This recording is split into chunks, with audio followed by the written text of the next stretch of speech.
Hello everyone, कैसी है मेरी ग्रेजुएट फैमिली? बढ़िया है या नहीं? कैसी चल रही है तैयारी? जल्दी से बता दो। कैसी चल रही है आप लोग की तैयारी? बढ़िया चल रही है? किसी टॉपिक में या थ्योरी में किसी में कोई दिक्कत परेशानी, कोई समस्या हो, कोई डाउट कन्फ्यूज़न हो तो जल्दी से कमेंट बॉक्स में पूछ लो। जल्दी से सारी कन्फ्यूज़न मिलके दूर कर लेते हैं। और देखो, आज हम पढ़ने वाले हैं इकोलॉजी के बारे में। प्रीवियस क्लासेस में हमने बात करी थी एवोल्यूशन के बारे में। बहुत कुछ हमने पढ़ा है। अगर आपने अभी तक क्लास नहीं देखी है तो जल्दी से क्लास अटेंड कर लेना। जो भी क्लास स्किप हुई हो आपकी, प्लीज़ अटेंड कर लीजिए। हर एक क्लास अपने आप में इम्पॉर्टेंट है, किसी भी टॉपिक को कम इम्पोर्टेंस नहीं दें, है ना। सबकी अपनी महत्वता है ना। सब ही इम्पॉर्टेंट हैं, हमें सब कुछ पढ़ना है। देखो, अगर इम्पोर्टेंट नहीं होता तो पढ़ाती क्यों मैं, है ना। मैं भी इतना टाइम क्यों देती, इतने टाइम में पीपीटी बनाओ, फिर प्रिपरेशन करो, क्लास लो। अगर चीज़ ज़रूरी नहीं होती तो मैं भी इतना टाइम क्यों ही देती, है ना। इसलिए ही मैं भी टाइम दे रही हूँ हर एक टॉपिक को, एग्जाम्पल को, क्योंकि आप लोग को कोई दिक्कत ना हो, है ना। एग्ज़ाम में कुछ भी आए ऐसा नहीं जो आपको नहीं आता हो। जो आए आपको आता हो, आप सॉल्व कर पाएँ, आंसर्स दे पाएँ उन क्वेश्चंस के। इसलिए मैं हर एक टॉपिक एग्जाम्पल सबको इम्पोर्टेंस देती हूँ। कुछ भी ऐसा नहीं है जो इम्पोर्टेंट ना हो, क्योंकि आप लोग भी जानते हैं आप लोग एक ऐसे कंपटीशन की तैयारी कर रहे हैं जिसका लेवल अप है ना। लेवल तो आजकल हर एग्ज़ाम का ही अप है वैसे तो, बट इतने टाइम से कोई वैकेंसी नहीं देखने को मिली है। बहुत टाइम से हम सुन रहे हैं नोटिफिकेशन आ रहा है आ रहा है। कितने सारे बच्चे होंगे ऐसे जो तैयारी कर रहे होंगे एलटी ग्रेड की, टीजीटी बायोलॉजी की। तो देखो, कंपटीशन लेवल अप है तो आप लोग की तैयारी भी अप होनी चाहिए, है ना। स्टेप ऊपर ही होना चाहिए। तो प्लीज़ कोई क्लास मिस मत लो, हल्के में मत लो। कोई भी क्लास स्किप हो गई हो, मैंने प्रॉपर प्लेलिस्ट बना दी है चैनल पे, एलटी ग्रेड बायोलॉजी बाय शैली गुलाटी, देख लीजिए। और अगर आपका कोई फ्रेंड है, रिलेटिव या कोई भी आपके नोन में टीजीटी बायोलॉजी या एलटी ग्रेड बायोलॉजी की तैयारी कर रहा है तो उस तक इन्फॉर्मेशन पहुंचा दीजिए कि हमारी क्लासेस मंडे टू फ्राइडे होती ही हैं सुबह 11 बजे। तो प्लीज़ ये इन्फॉर्मेशन आप पहुंचा दीजिए, दूसरों का भी भला करो साथ में। और ख़ुद भी अगर नए लर्नर हो, पहली बार देख रहे हो, अच्छी लगे, समझ आ जाए तो प्लीज़ एक लाइक शेयर एंड सब्सक्राइब कर देना। स्टार्ट करती हूँ फिर मैं आज की क्लास को। इकोलॉजी, ऑर्गेनिज्म एंड इन्वायरमेंट के बारे में आज हम बहुत कुछ पढ़ने वाले हैं। इकोलॉजी है क्या? ये एक ऐसी ब्रांच है बायोलॉजी की जिसमें हम पढ़ते हैं इंटरेक्शन जो है लिविंग ऑर्गेनिज्म और इन्वायरमेंट के बीच। उस इंटरेक्शन जो है उन दोनों के बीच, उसके बारे में हम पढ़ते हैं।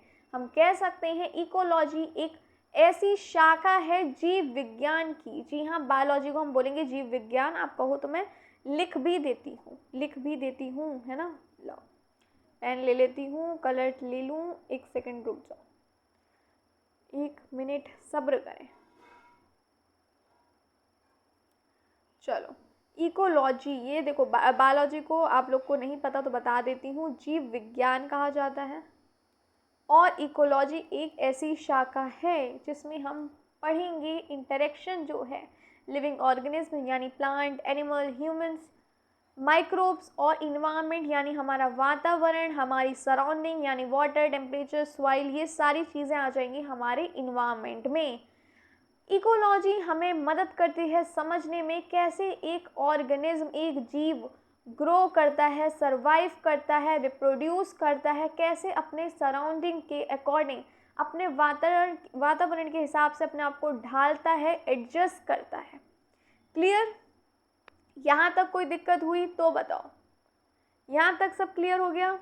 चलो, अब इकोलॉजी का ये जो टर्म है ये किसने दिया? किसने दिया इकोलॉजी का टर्म? बताओ, किसे किसे पता है? तो इकोलॉजी का जो ये टर्म है ये दिया था अर्नस्ट हैकेल ने। मैं यहाँ पे मेंशन कर देती हूँ, अर्नस्ट हैकेल ने दिया था ये टर्म, KEL, ये दिया था इन्होंने 1866 में। अच्छा, क्या आपको पता है फादर ऑफ इंडियन इकोलॉजी हम किसे कहेंगे? फादर ऑफ इंडियन इकोलॉजी हम किसे कहेंगे? जल्दी बताओ, किसे किसे पता है? किसे किसे पता है? जल्दी बताओ मुझे। किस किस बच्चे को पता है फादर ऑफ इंडियन इकोलॉजी? किसे कहेंगे फादर ऑफ इंडियन इकोलॉजी? किसे कहेंगे? जल्दी बताओ। फादर ऑफ इंडियन इकोलॉजी ये हैं हमारे रामदेव मिश्रा, है ना। लिख देती हूँ मैं यहाँ पे रामदेव मिश्रा, ये है फादर ऑफ इंडियन इकोलॉजी, है ना।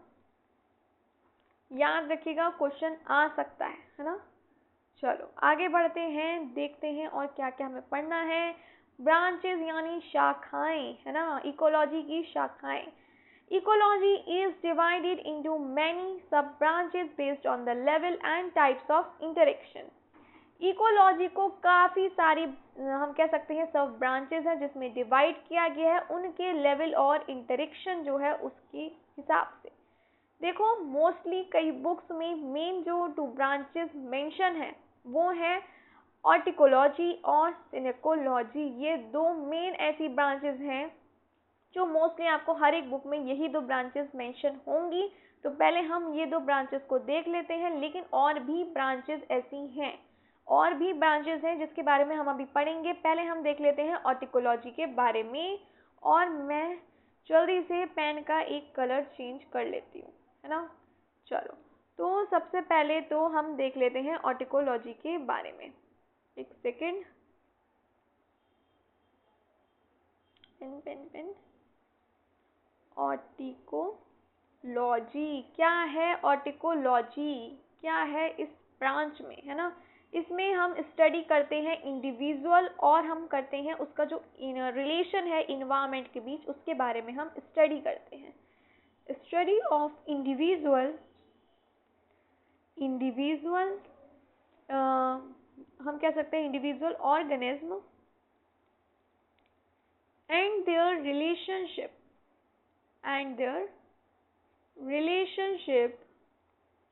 विद द इन्वायरमेंट, और उसका जो इन्वायरमेंट के साथ रिलेशनशिप है उसके बारे में हम पढ़ते हैं। क्लियर? एग्जाम्पल देख लें एक। चलो एक एग्जाम्पल भी देख लेते हैं, एक कैक्टस वाला हम एग्जाम्पल देख लेते हैं। जैसे study of how a cactus plant survive in a desert. Note करो फिर हम जल्दी से समझते हैं, जल्दी से नोट करो फिर हम इसे समझे। इसमें हम स्टडी करेंगे, है ना, कि कैसे इंटरेक्शन जो होता है एक इंडिविजुअल यानी एक जीव, एक ऑर्गेनिज्म और उसके पर्यावरण के बीच का जो रिलेशन है, जो बीच का संबंध है, उसका हम अध्ययन करेंगे। जल्दी से करो। जैसे कि कैसे कैक्टस सरवाइव करता है डेजर्ट में, है ना, कैसे सरवाइव करता है रेगिस्तान में कैक्टस। तो ये एग्जाम्पल हो गया ऑर्टिकोलॉजी का। नेक्स्ट देखते हैं हम, एक सेकेंड, नेक्स्ट देख लेते हैं हम सिनेकोलॉजी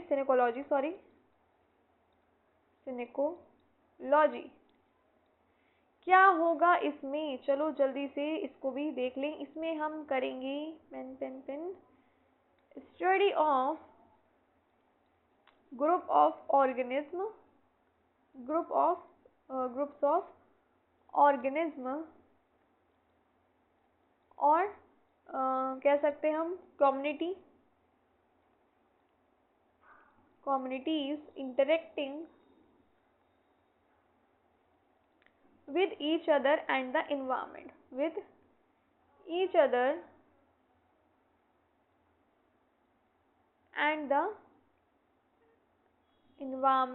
नोट करो फिर हम जल्दी से इसको समझते हैं। इसका एग्जाम्पल भी साथ में मेंशन कर देती हूँ, फिर एक ही बार में समझ लेंगे। जैसे कि a forest with many species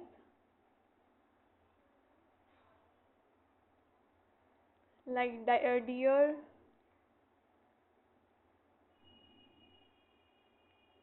clear लिख दो, फिर कहोगे कि ये क्या किया मैम ने, खिचड़ी पका दी, है ना।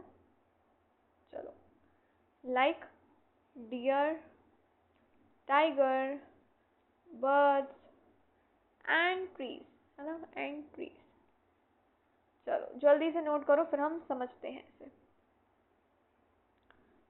जल्दी जल्दी कर लीजिए।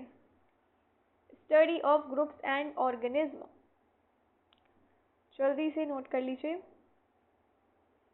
देखो, अगर हम इसे सिंपल ही समझें, सिंपल लैंग्वेज में समझें, तो हम इसमें अध्ययन करते हैं, स्टडी करते हैं ग्रुप ऑफ ऑर्गेनिज्म और कम्युनिटीज जो हैं उनका जो इंटरेक्शन है उनके वातावरण के साथ, इन्वायरमेंट के साथ जो इंटरेक्शन है उसके बारे में हम इसमें पढ़ते हैं।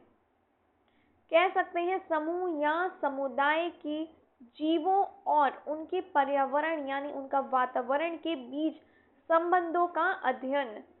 जैसे जंगल में हिरण हो गया, पक्षी हो गया, बाघ हो गया और पेड़ों का साथ में रहना, इन सब के बीच क्या हम अध्ययन करते हैं, स्टडी करते हैं, कैसे वो इंटरेक्ट करते हैं।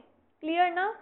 जंगल में हिरण, बाघ, पक्षी और पेड़ों का साथ रहना इसी का एग्जाम्पल है। इकोलॉजिकल हायरार्की के बारे में देख लेते हैं। Level of organization in ecology. Ecological hierarchy refers to the levels at which organisms interact with each other and the environment। अरे लेकिन ये पढ़ने से पहले बाकी ब्रांचेस तो देख लें, मैं तो भूल ही गई है ना। चलो स्किप हो जाती हैं, अभी अच्छा हुआ याद आ गया। पहले बाकी ब्रांचेस तो देख लें। थर्ड आ जाएगी हमारी ब्रांच, आ जाएगी इसमें हैबिटाट इकोलॉजी।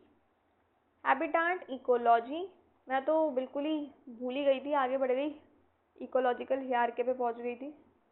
चलो जल्दी से देख लेते हैं हैबिटाट इकोलॉजी क्या है। इसमें हम करते हैं, पेन दूसरा ले लो, रुक जाओ, ब्लू ले लेते हैं, है ना। चलो इसमें क्या करेंगे हम, किसकी स्टडी करेंगे? Study of organism based on their habitat, like desert हो गई, फ्रेश वाटर हो गया, और हम कह सकते हैं मराइन फॉरेस्ट, एक्सेट्रा। नोट करो फिर जल्दी से समझे। इसमें हम स्टडी करते हैं ऑर्गेनिज्म की उनके हैबिटाट के बेस पे, है ना। हैबिटाट के बेस पे हम स्टडी करते हैं, जैसे कि चाहे वो डेजर्ट में हो, फ्रेश वाटर में हो, मराइन में हो या जंगल यानी फॉरेस्ट में हो।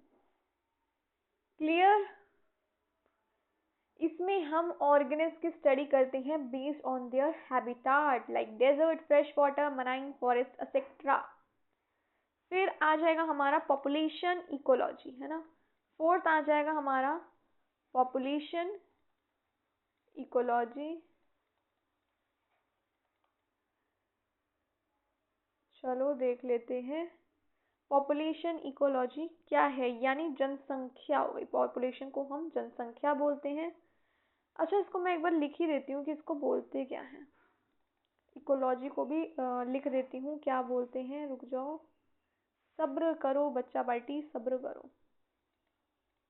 अच्छा, कौन से लर्नर कहाँ से देख रहे हैं एक बार मुझे कमेंट बॉक्स में प्लीज़ बताइए, है ना।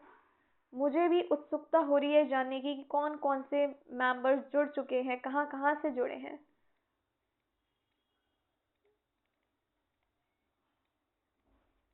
जल्दी से कमेंट बॉक्स में बता दो कौन कहाँ से देख रहा है क्लास को। जल्दी से एक बार कमेंट बॉक्स में बता दो कौन कौन कहाँ कहाँ से देख रहा है इस क्लास को। चलिए देखते हैं फिर। तो ये हो गया हमारा पॉपुलेशन इकोलॉजी को, जो हम हिंदी में बोलेंगे जनसंख्या पारिस्थितिकी। अरे ये रह गया क्या, पारिस्थितिकी। चलो देख लेते हैं क्या है ये पॉपुलेशन इकोलॉजी। चलिए इसमें हम करेंगे पॉपुलेशन की स्टडी, स्टडी ऑफ पॉपुलेशन, यानी हम इसमें करेंगे स्टडी ग्रुप ऑफ पॉपुलेशन की, यानी ग्रुप स्टडी ऑफ पॉपुलेशन यानी group of same species, same species का group and how they change over time, कैसे समय के साथ चेंज आया, बर्थ, डेथ, माइग्रेशन, माइग्रेशन। चलिए जल्दी से नोट करिए, फिर समझते हैं हम पॉपुलेशन इकोलॉजी को। देखिए पॉपुलेशन इकोलॉजी में हम किसी एक समूह का कह सकते हैं अध्ययन करेंगे, एक प्रजाति के समूह का हम कह सकते हैं अध्ययन करेंगे, स्टडी करेंगे। ग्रुप ऑफ सेम स्पेशीज कैसे समय के साथ जो चेंज आते हैं, जैसे कि बर्थ हो गई, डेथ हो गई, माइग्रेशन हो गया, तो हम इसमें किसी एक प्रजाति के समूह का अध्ययन करेंगे, जैसे उनकी वृद्धि, मृत्यु, प्रवास, ठीक है ना, इन सब चीज़ों का करेंगे। फिर आ जाएंगे हमारे फिफ्थ कम्युनिटी इकोलॉजी। कम्युनिटी यानी समुदाय, है ना, कम्युनिटी को हम बोलेंगे समुदाय। मैं पेन का कलर ले लेती हूँ। हाँ जी, इसमें हम डिफरेंट स्पेशीज जो साथ में रह रही हैं उनके बारे में हम स्टडी करेंगे। Study of different species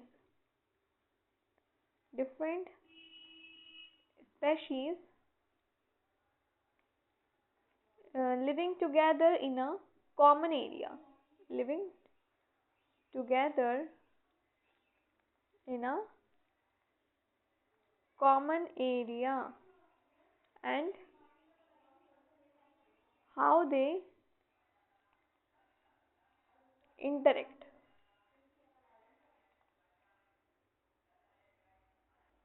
community ecology, इसका मतलब ये हुआ अलग अलग प्रजातियों का किसी एक स्थान पर रहना, है ना, अलग अलग प्रजातियों का एक साथ किसी स्थान पर रहना, और हम कह सकते हैं इंटरेक्शन यानी संबंध बनाना, ये है कम्युनिटी इकोलॉजी। नेक्स्ट देखते हैं, नेक्स्ट देखते हैं हम इकोसिस्टम इकोलॉजी, है ना, ये हमारा 6th है। रुक जाओ, इकोसिस्टम इकोलॉजी, एक मिनट, इसमें क्या करेंगे हम, इकोसिस्टम के बारे में स्टडी करते हैं। Study of ecosystem including,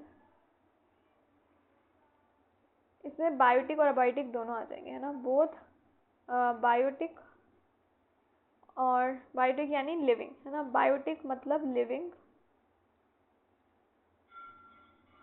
living, और हम कह सकते हैं एंड अबायोटिक यानी नॉन लिविंग, मेंशन कर देती हूँ मैं, नॉन लिविंग कंपोनेंट्स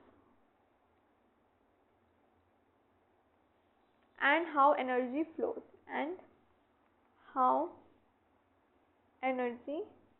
flows, जल्दी से नोट करो फिर समझते हैं। अच्छा, यहाँ तक कोई दिक्कत आ रही है या नहीं, सब क्लियर हो रहा है, कोई दिक्कत परेशानी?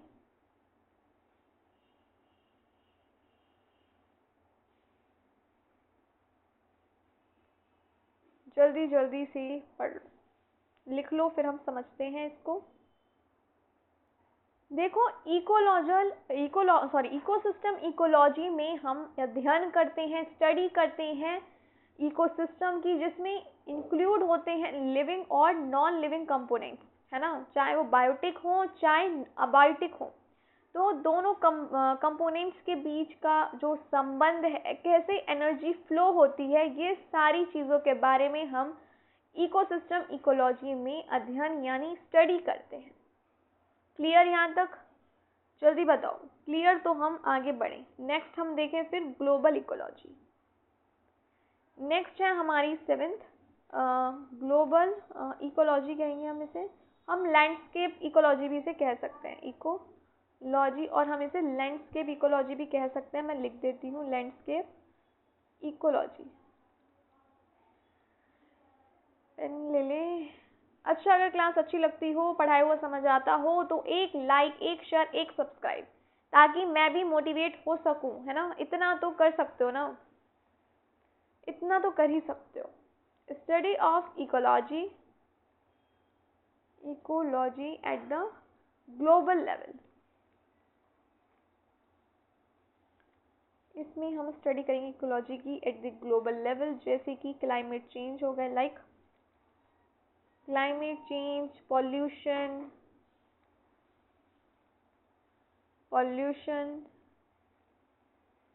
बायोडाइवर्सिटी लॉस,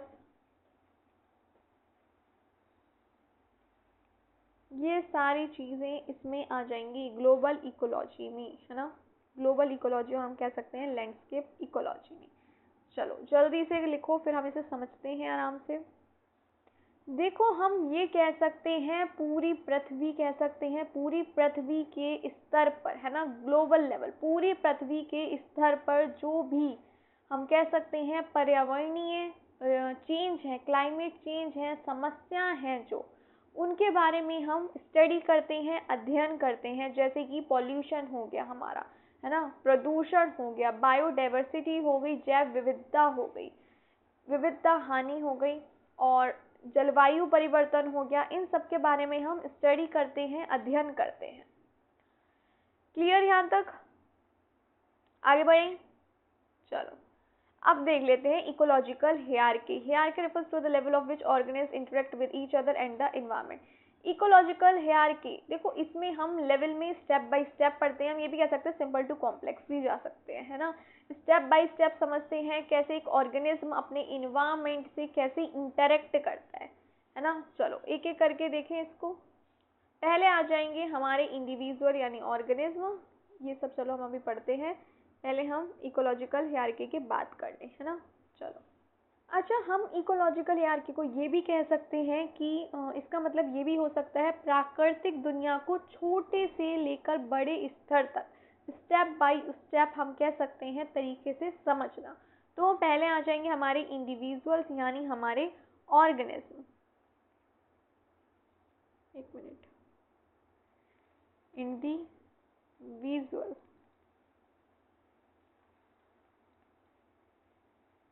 ऑर्गेनिज्म यानी आ गए हमारे व्यक्ति और जीव, व्यक्ति और जीव। इसमें आ जाएगा हमारा single living organism.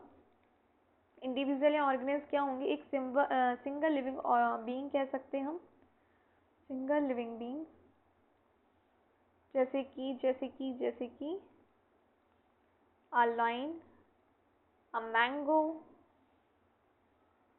Mango tree, है ना। ये सब क्या हो गए, एक इंडिविजुअल हो गए। इट शोज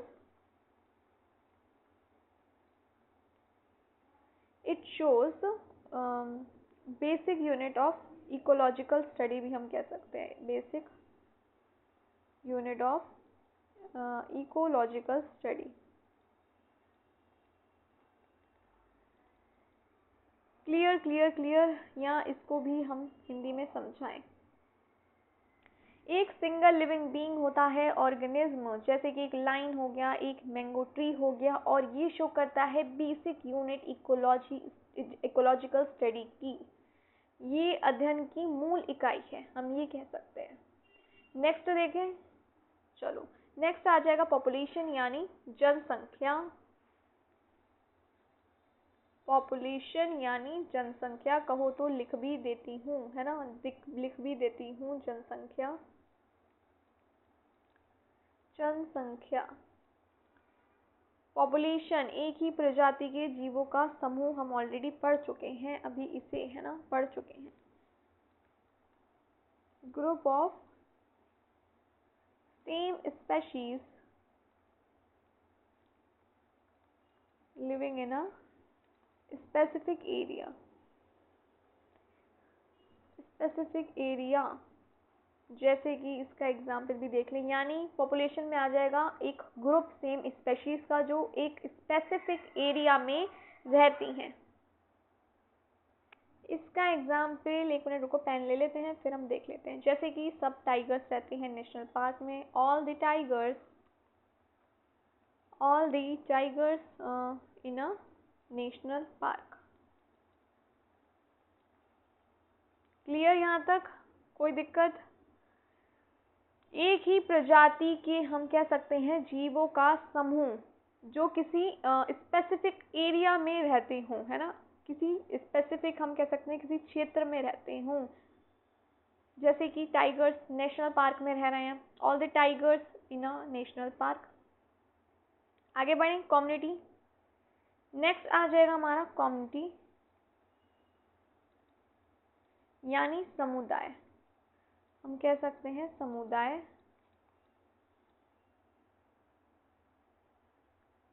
चलिए जल्दी से देखा जाए, डिफरेंट पॉपुलेशन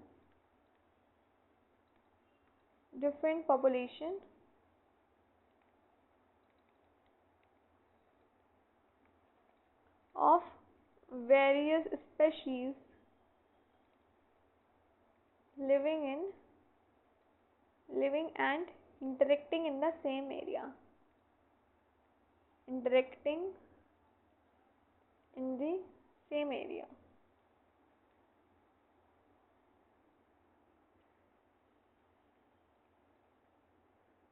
यानी इसका मतलब क्या हुआ, डिफरेंट पॉपुलेशन हो, अलग अलग स्पेशीज की जो एक ही एरिया में रह रही हों और इंटरेक्ट कर रही हों, है ना।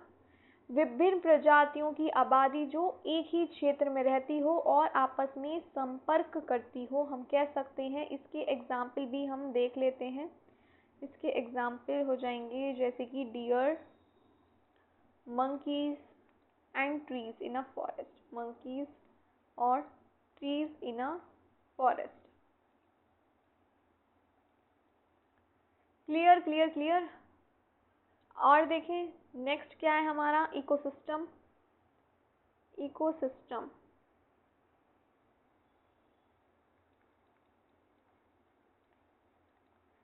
इकोसिस्टम आ गया हमारा नेक्स्ट।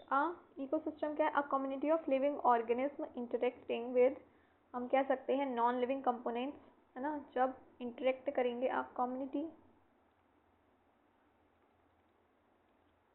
ऑफ लिविंग ऑर्गेनिज्म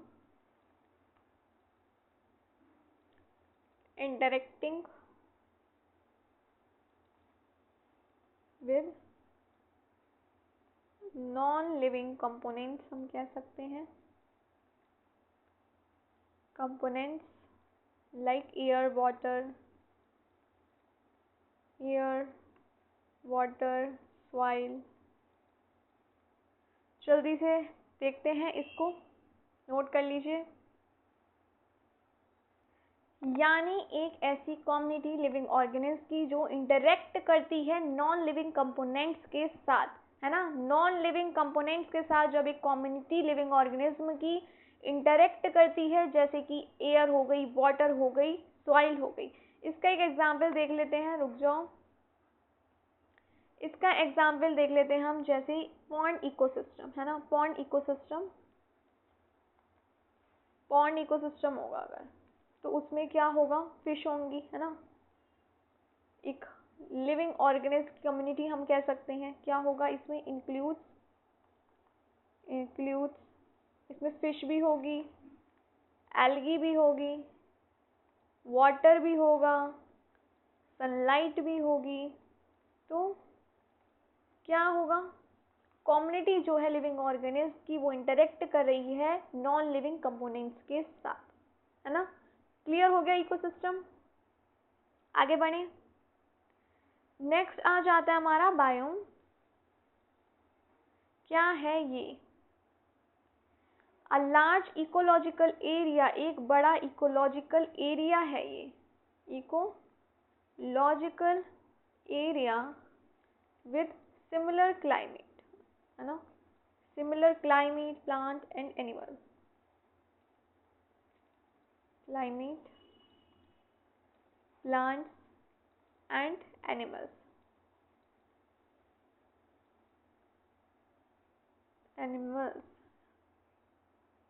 एक लार्ज इकोलॉजिकल एरिया है सिमिलर क्लाइमेट, प्लांट्स और एनिमल के साथ, है ना। एक बड़ा इकोलॉजिकल एरिया। इसका एग्जाम्पल भी देख लेते हैं। इसका एग्जाम्पल हो जाएगा जैसे कि डेजर्ट हो गई, रेन फॉरेस्ट हो गया, टुंड्रा हो गया। क्लियर। आगे बढ़े, नेक्स्ट देखते हैं, लास्ट हमारा बायोस्फीयर। बायोस्फीयर, है ना। इसमें क्या होगा, the global ecological system, the global ecological system integrating all living beings and their relationships with the Earth's atmosphere,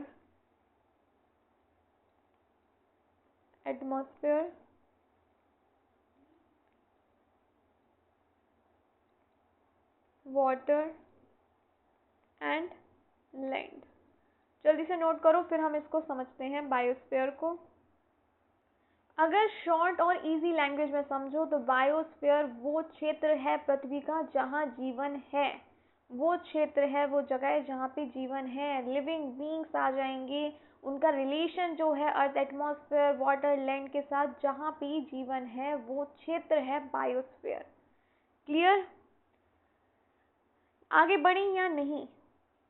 देखो, ये हमने जो अभी बात करी इकोलॉजिकल हायरार्की की, है ना, ये एक सीढ़ी की तरह है, ये एक सीढ़ी की तरह है। पहली सीढ़ी हो गई हमारी इंडिविजुअल ऑर्गेनिज्म, फिर bio population, ecosystem, then biome, then biosphere. ये पूरा क्षेत्र बायोस्फीयर में आ जाएंगे, ये सभी के सभी, है ना, सभी के सभी आ जाएंगे। बायोस्फीयर वो क्षेत्र है जहाँ पे जीवन है।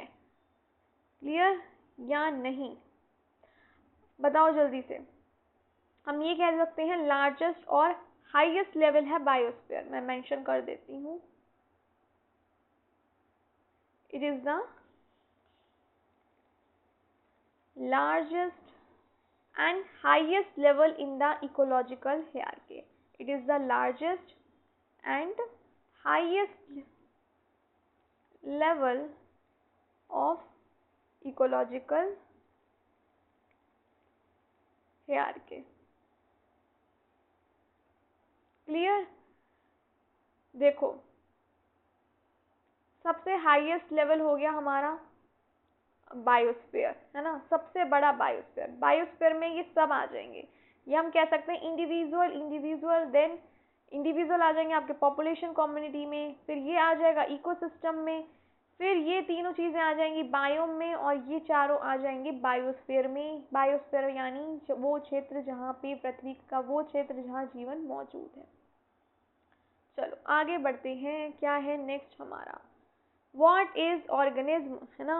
ऑर्गेनिज्म के बारे में चलो जल्दी से देख लेते हैं, चलो चलो चलो जल्दी से देखें। Organism, an organism is any living being that can live on its own, that can live on its own। Pen ले लो, रुक जाओ। It can breathe, eat, grow, reproduce and respond to its surroundings।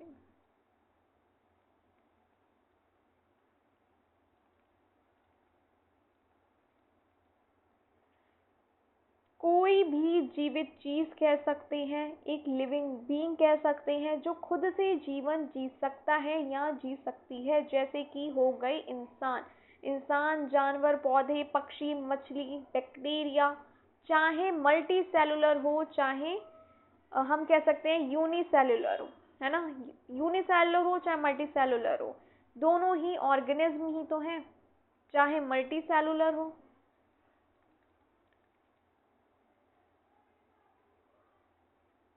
या हम कह सकते हैं unicellular हो। क्लियर?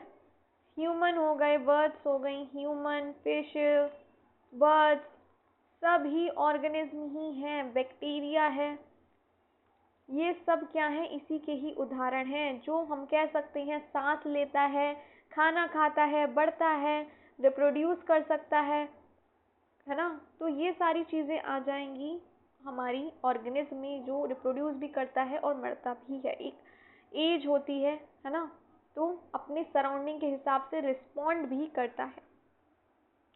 यहाँ तक की चीज़ें क्लियर हो गई तो बताओ। Human, tiger, mango tree, fish हो गई, बैक्टीरिया, ये सब इसी के एग्जाम्पल हो गए। अब बात कर लेते हैं हम एनवायरनमेंट की, लेकिन उससे पहले एक चीज़ ध्यान में रखना, an organism is the basic unit in ecology. हम अभी पढ़ चुके हैं ये बात। An organism is the basic unit in ecology, basic unit in ecology, ये बात याद रखना है ना। अब बात कर लेते हैं इन्वायरमेंट की, यानी हमारे वातावरण की। इन्वायरमेंट पर्यावरण है ना, पर्यावरण की बात कर लेते हैं। चलो जल्दी से देखें इसको, एक second, pen. The environment means everything around an organism. एक ऑर्गेनिज्म के अराउंड जितनी भी चीज़ हैं वो सारी क्या है, इन्वायरमेंट है। Means everything around an organism, वो सारी चीज़ें जो एक ऑर्गेनिज्म के चारों ओर हैं और उसको अफेक्ट करती हैं, दैट अफेक्ट इस लाइफ, उसके जीवन पे अफेक्ट करती हैं, वो सब क्या है, इन्वायरमेंट, हमारी सराउंडिंग, हमारा पर्यावरण, जो भी हमारे चारों ओर है। यानी वो सारी चीज़ें जो जीव के चारों ओर होती हैं और उस पर असर करती हैं, है ना। टू टाइप्स का हम कह सकते हैं इन्वायरमेंट होता है। मैं यहाँ पे मेंशन कर देती हूँ, बायोटिक और अबायोटिक कंपोनेंट्स होती हैं इसमें, इन्वायरमेंट्स में। इन्वायरमेंट इंक्लूड्स बायोटिक कंपोनेंट्स, यानी इसमें आ जाएंगी हमारी लिविंग थिंग्स। लिविंग थिंग्स आ जाएंगी इसमें हमारी, जैसे कि एनिमल्स हो गए, बाकी के अदर एनिमल्स, और प्लांट्स हो गए, और हम कह सकते हैं माइक्रो ऑर्गेनिज्म हो गए। ये सारी चीज़ें किस में आ जाएंगी, बायोटिक कंपोनेंट में आ जाएंगी। अब बायोटिक भी देख लेते हैं, इसमें आ जाएंगे non living things. Non living things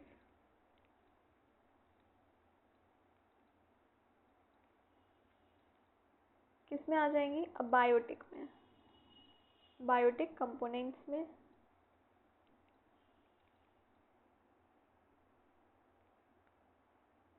pen ले लेती हूँ, जैसे कि हमारे आगे इसमें एयर, वाटर हो गया, सॉइल हो गई, सनलाइट हो गई, टेम्परेचर हो गया,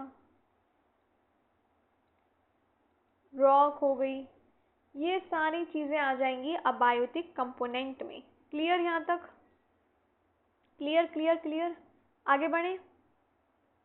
रिलेशनशिप क्या है इन्वायरमेंट और ऑर्गेनिज्म के बीच, चलो देख लेते हैं क्या रिलेशनशिप है इन दोनों के बीच में, ऑर्गेनिज्म और इन्वायरमेंट के बीच का संबंध। यानी पेन ले लूँ। Every organism lives in an environment and interact with it। हर एक बंदा एक वातावरण, एक पर्यावरण में ही रहता है, उसके आसपास का जो वातावरण होता है, और वो उसी के साथ इंटरेक्ट भी करता है ना। environment and interacts with it।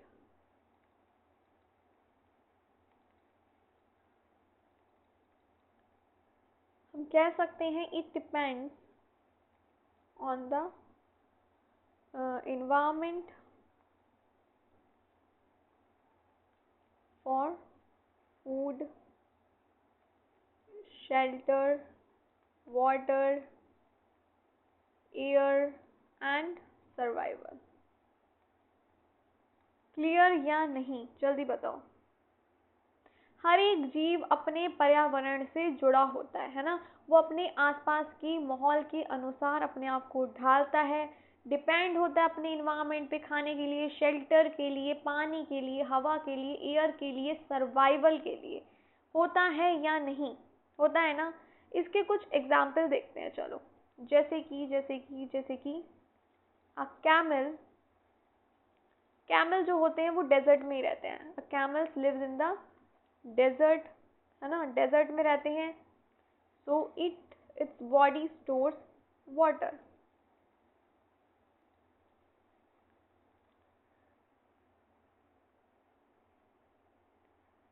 देखो, कैमल जो होता है वो रेगिस्तान में रहता है, तो उसकी हम कह सकते हैं बॉडी, उसके शरीर में पानी जमा करने की क्षमता होती है या नहीं?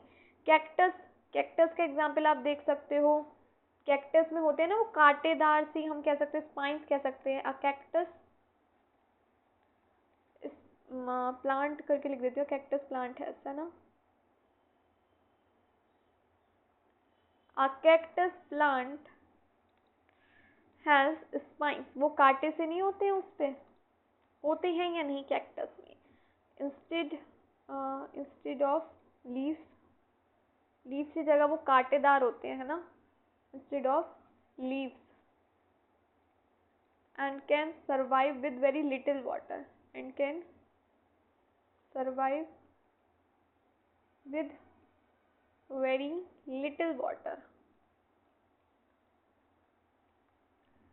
हम सब जानते हैं कैक्टस में कांटे होते हैं ना, वो बहुत कम पानी में जी सकता है। ये उसके वातावरण के अनुसार उसके ढलने की वजह है ना। तभी तो वो उसमें एडजस्ट कर पा रहा है, ढल गया है, क्योंकि उसके पास कांटे होते हैं, जिससे क्या होता है, कम पानी में भी वो जी सकते हैं। हो गया यहाँ तक क्लियर? कोई दिक्कत परेशानी हो तो मुझे बताओ। देखा है किसी ने कैक्टस रियल में या नहीं? कैक्टस में देखो कितने कांटे होते हैं, पिक ही सब नहीं देखा होगा, खैर, है ना, कैक्टस तो उसी वजह से वो बहुत कम पानी में जी सकता है। और यह हम कह सकते हैं यह उसके वातावरण के अनुसार ढलने की वजह से है ना। वो अपने वातावरण में ढल गया, है ना, ये उसके वातावरण में ढलने की वजह से है ना। क्लियर हो गया? जो उसमें कांटे हैं ये वो अपने वातावरण में ढल गया, ये उसी की वजह से है। What does an organism get from the environment? Organism environment को कैसे हम कह सकते हैं प्रभावित, चलो वो तो हम आगे पढ़ेंगे, पहले हम यही देख लेते हैं। What does organism get from the environment? क्या क्या मिलता है ऑर्गेनिज्म को इन्वायरमेंट से? फूड हो गया, है ना, फूड कहाँ से मिलता है? फ्रॉम प्लांट्स, एनिमल से मिलता है, सनलाइट से भी मिलता है ना, सनलाइट, फोटोसिंथेसिस याद करिए, फोटोसिंथेसिस का प्रोसेस याद करिए। और कहाँ से मिलता है? वाटर हो गया, वाटर ज़रूरी है ना, इन्वायरमेंट से मिल रहा है water to survive and function, ताकि वो सर्वाइव कर सके और फंक्शन कर सके, है ना। शेल्टर हो गया, शेल्टर मिल रहा है, जैसे लैंड हो गया, वाटर हो गया, ट्रीज हो गए, शेल्टर ही तो है। एयर मिल रही है ब्रीथ के लिए, सांस लेने के लिए, है ना, टू ब्रीथ। तो ये सारी चीज़ें हमें अपने इन्वायरमेंट से ही तो मिल रही हैं, है ना। जल्दी बताओ, मिल रही हैं या नहीं? How do organism affect their environment? How do organism effect their environment? Organism कैसे अफेक्ट करते हैं इन्वायरमेंट को, पता है या नहीं? जल्दी बताओ। सबको मस्त, ऑलमोस्ट क्लास कंप्लीट हो चुकी है, बस 5 मिनट और, है ना, बस 5 मिनट। देखो, ऑर्गेनिज्म ऑल्सो चेंज, है ना, organism also change and impact their environment. Organism also change कह सकते हैं हम, और इम्पैक्ट देयर इन्वायरमेंट। 1 मिनट रुक जाओ। इम्पैक्ट देयर इन्वायरमेंट कैसे? जल्दी जल्दी बताओ, जल्दी बताओ कैसे, जल्दी जल्दी बताओ। आप जानते हो आजकल लोग ट्रीज कट कर रहे हैं कितना, है ना, कितना ज़्यादा कह सकते हैं पेड़ पौधे कम होते जा रहे हैं, ट्रीज कम होते जा रहे हैं, इसी वजह से पॉल्यूशन भी बढ़ता जा रहा है। तो इससे क्या हो रहा है, नेचुरल इन्वायरमेंट भी तो चेंज हो रहा है। सिटीज़ बन रही हैं, बड़ी बड़ी फैक्ट्रीज बन रही हैं, इंडस्ट्रीज बन रही हैं, कंपनीज बन रही हैं। देखो, humans cut trees and build cities. इससे क्या हो रहा है, changing the natural environment. Natural environment क्या हो रहा है, चेंज हो रहा है। हो रहा है या नहीं?